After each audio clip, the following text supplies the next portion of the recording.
Hi అండి. మీకు ఎప్పుడైనా ఇడ్లీ తిని తిని బోర్ కొట్టినా లేదంటే ఇడ్లీ మిగిలిపోయినా ఇలా ట్రై చేయండి ఒకసారి. సూపర్గా ఉంటుంది. ఎక్కువ తినాలనిపిస్తుంది.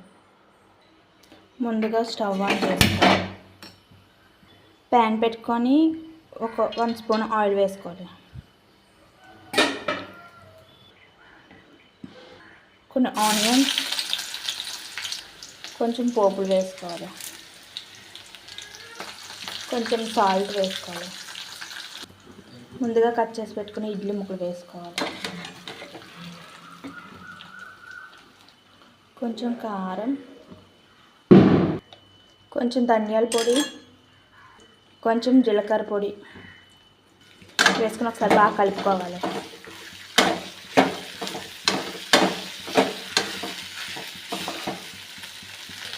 కొంచెం కరివేపాకు వేసుకోవాలి. ఇడ్లీ ఉప్మా రెడీ.